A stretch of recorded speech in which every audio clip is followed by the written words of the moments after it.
जय हिंद दोस्तों, आप एक बार फिर से जुड़ चुके हैं एमटीएस सेट में। इसमें आप लोग को सेट प्रैक्टिस यानी कि एमटीएस का एकदम पूरा टारगेट क्वेश्चन बताया जाता है, जो कम से कम 95% चांस है कि क्वेश्चन टैकल करेगा। चलिए इसी के साथ देखते हैं क्वेश्चन नंबर पहला। क्वेश्चन नंबर पहला कह रहा है, रविंद्र संगीत लोकगीतों का एक समूह है जिसे किस राज्य के त्यौहार और अनुष्ठान के दौरान किया जाता है। तो किस राज्य के त्यौहार और अनुष्ठान में किया जाता है? तो ऑप्शन नंबर इसका हो जाएगा आंसर ऑप्शन नंबर सी, यानी कि पश्चिम बंगाल में किया जाता है। कौन सा राज्य में किया जाता है? पश्चिम बंगाल में। चलिए देखते हैं क्वेश्चन नंबर 2।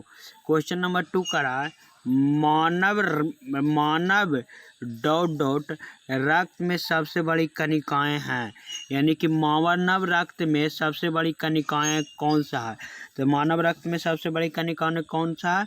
श्वेत रक्त कणिकाएं होती है। श्वेत जो कोशिकाएं होती है वो सबसे बड़ी कणिकाएं होती है। चलिए क्वेश्चन नंबर 3 देखते हैं। क्वेश्चन नंबर 3 का रहा है, किस विटामिन की कमी के कारण रतौंधी होता है? क्या कह रहा है क्वेश्चन नंबर 3?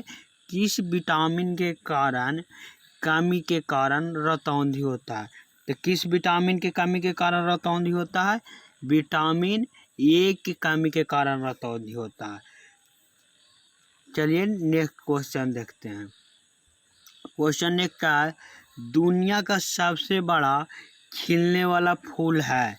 क्या कह रहा है? दुनिया का सबसे बड़ा खिलने वाला फूल कौन सा है? तो कौन सा है खिलने वाला फूल? रिफ्लेशिया अर्नाल्डी है। कौन सा है? रिफ्लेशिया अर्नाल्डी, यानी कि ऑप्शन नंबर 4 के सी हो जाएगा। चलिए क्वेश्चन नंबर 5 देखते हैं। क्वेश्चन नंबर 5 का रहा है, कोशिका सिद्धांत का प्रस्ताव देने वाला वैज्ञानिक का नाम बताइए। यानी जो कोशिका का सिद्धांत का प्रस्ताव दिए थे उन वैज्ञानिक का नाम बताना है। तो वो वैज्ञानिक कौन थे आप लोग बता सकते हैं? तो बताइए कौन थे? शिल्डन और शरण थे। शिल्डन और शरण थे। चलिए क्वेश्चन नंबर 6 देखते हैं। क्वेश्चन नंबर 6 का रहा है, गुरु पर्व सिख समुदाय का सबसे महत्वपूर्ण, क्या कह रहा है? गुरु पर्व सिख समुदाय का सबसे महत्वपूर्ण और पवित्र क्या है? त्यौहार है, पवित्र त्यौहार है। हिंदू कैलेंडर के अनुसार इसे निम्नलिखित में से किस महीने में मनाया जाता है? जो गुरु पर्व सिख समुदाय का जो पवित्र त्यौहार है, जो इसमें पूछ रहा है कि हिंदू कैलेंडर के अनुसार किस महीने में मनाया जाता है। तो किस महीना में मनाया जाता है? कार्तिक महीना में मनाया जाता है। यानी कि कौन सा महीना में मनाया जाता है? कार्तिक महीना में। कार्तिक महीना में मनाया जाता है। और कार्तिक में ही हम लोग का हिंदू धर्म के पर्व भी होता है, महापर्व छठ पूजा। चलिए देखते हैं क्वेश्चन नंबर 7। क्वेश्चन नंबर 7 का रहा है, लिंक्स पहले के रूप में जाने जाते हैं। क्या कह रहा है 7? लिंक्स डॉट पहले के रूप में जाने जाते हैं। तो लिंक्स पहले के रूप में क्या जाने जाते हैं? ओलिफिन्स जाने जाते हैं। क्या जाने जाते हैं? ओलिफिन्स जाने जाते हैं। चलिए क्वेश्चन नंबर 8 देखते हैं। क्वेश्चन नंबर 8 का रहा है, कंप्यूटर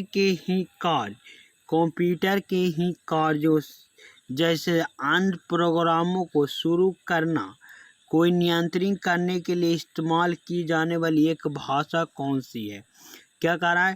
कंप्यूटर के ही कार्य जैसे अन्य प्रोग्रामों को शुरू करना को नियंत्रित करने के लिए इस्तेमाल की जाने वाली एक भाषा है, वो कौन सी है? तो कौन सी भाषा है वो? कमांड लैंग्वेज है। कौन सा भाषा है वो? कमांड लैंग्वेज है। चलिए देखते हैं क्वेश्चन नंबर 7। क्वेश्चन नंबर 9 का रहा है, मुंडा का लोक नृत्य है। क्या कह रहा है? मुंडा का लोक नृत्य है। तो मुंडा का लोक नृत्य क्या है? झारखंड। यानी कि मुंडा जो लोक नृत्य है कहाँ का है? तो कहाँ का है? झारखंड का है। चलिए क्वेश्चन नंबर 10 देखते हैं। क्वेश्चन नंबर 10 का रहा, कथकली नृत्य ललित कला के डॉट डॉट प्ररूपों का लयबद्ध संयोजन है। कथकली, क्या करा क्वेश्चन, कथकली नृत्य ललित कला के डॉट डॉट प्ररूपों का लयबद्ध संयोजन है। तो इसका आंसर क्या हो जाएगा, क्वेश्चन नंबर 10 का ए हो जाएगा। यानी कि कथकली जो नृत्य है वो ललित कला के 5 प्ररूपों का लयबद्ध संयोजन है। चलिए देखते हैं क्वेश्चन नंबर 11।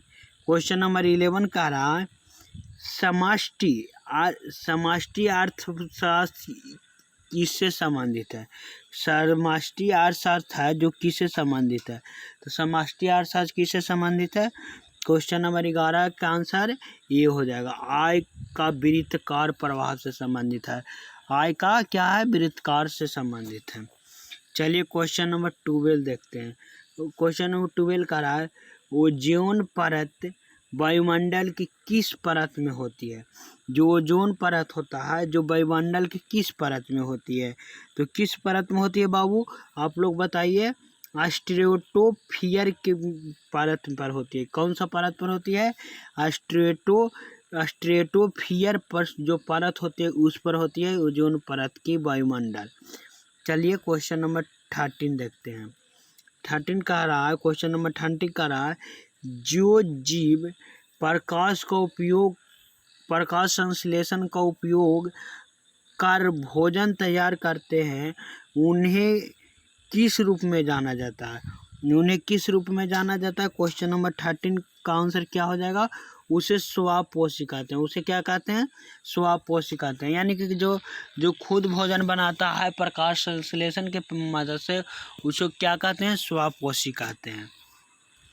चलिए क्वेश्चन नंबर 14 क्या कहता है, निम्नलिखित में से किसका कमोडिटी बाजार में व्यापार नहीं होता।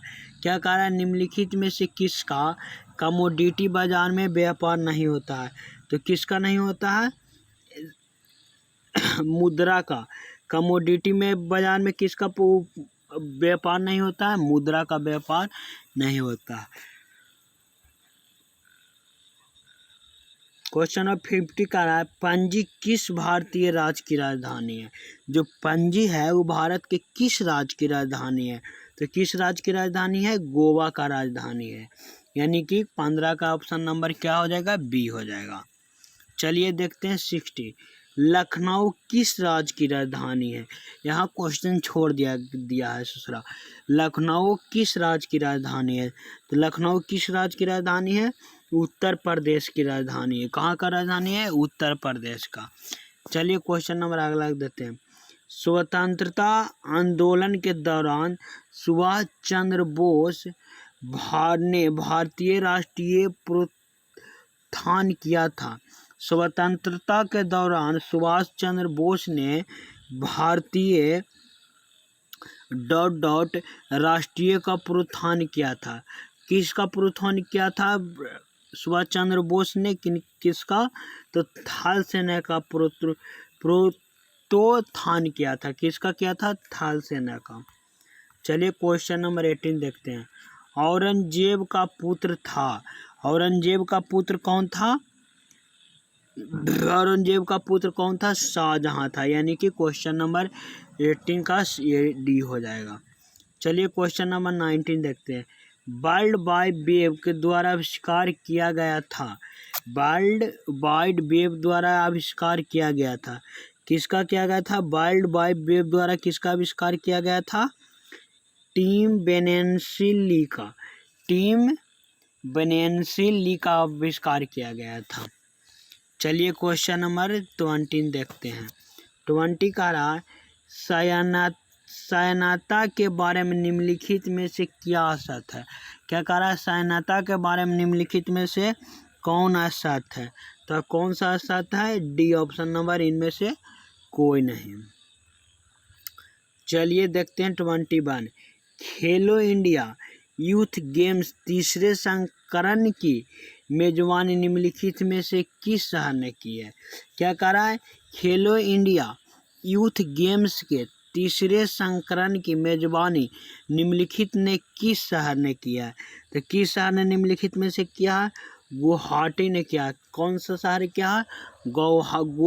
गुवाहाटी ने किया है। चलिए क्वेश्चन नंबर 22 देखते हैं। डॉट डॉट राजस्थान का सबसे बड़ा शहर है। क्या कह रहा है? डॉट डॉट राजस्थान का सबसे बड़ा शहर है। तो राजस्थान का सबसे बड़ा शहर कौन सा है? जयपुर है। राजस्थान का सबसे बड़ा शहर कौन सा है? जयपुर है। चलिए क्वेश्चन नंबर 23 देखते हैं। चलिए क्वेश्चन नंबर 23 देखते हैं। लोकसभा के पहले स्वीकार्य स्पीकर कौन थे? क्या कह रहा है? लोकसभा के पहले स्पीकर कौन थे? तो लोकसभा के सबसे पहले स्पीकर कौन थे? जीबी मालवांकर। कौन थे? जीबी मालवांकर थे। जीबी मालवांकर थे। चलिए क्वेश्चन नंबर 24 देखते हैं। प्रथम भारतीय सुपर लीग फुटबॉल के विजेता कौन है? क्या कह रहा है क्वेश्चन?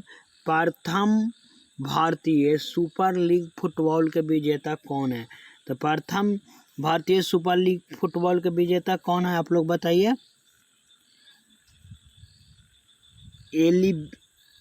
Atletico D Kolkata. कौन है? एटलेटिको डी कोलकाता है।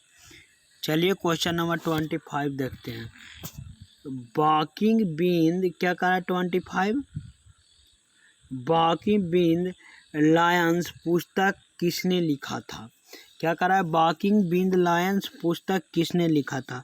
तो किसने लिखा था? के नटवर सिंह ने लिखा था। किसने लिखा था? के नटवर सिंह ने। चलिए यहाँ से 5 करंट अफेयर देखते हैं। हाल ही में DRDO ने लॉन्ग रेंज ग्लाइड बम का सफल परीक्षण किया है। इसे क्या नाम दिया गया? क्या कह रहा है? हाल ही में DRDO ने लॉन्ग रेंज यानी कि लंबा रेंज का ग्लाइड बम का सफल परीक्षण किया। इसे क्या नाम दिया गया? तो इसे क्या नाम दिया गया है? गौरव नाम दिया गया है। क्या नाम दिया गया है? गौरव। यानी कि ऑप्शन नंबर ए हो जाएगा। क्वेश्चन नंबर 42 कह रहा है। पॉल कमाने ने हाल में किस देश के राष्ट्रपति के रूप में शपथ ली है? पॉल कांगमे ने हाल में किस देश के राष्ट्रपति के रूप में शपथ ली है? तो किस देश के राष्ट्रपति के शपथ ली है? रवांडा। कौन सा देश के शासक मतलब पॉल कांगमे है जो किस देश के राष्ट्रपति के रूप में शपथ किया लिए हैं? रवांडा देश के। चलिए अगला देखते हैं। भारतीय पुरुष क्रिकेट टीम के नए गेंदबाजी कोच किसे नियुक्त किया गया? क्या कहा? भारतीय पुरस्कार क्रिकेट के टीम के नए गेंदबाजी कोच किसे नियुक्त किया गया? तो किसे नियुक्त किया गया है? मोनो मार्कल को नियुक्त किया गया है। किसे नियुक्त किया गया है? मोनो मार्कल का नियुक्त किया गया है। चलिए क्वेश्चन नंबर 44 देखते हैं।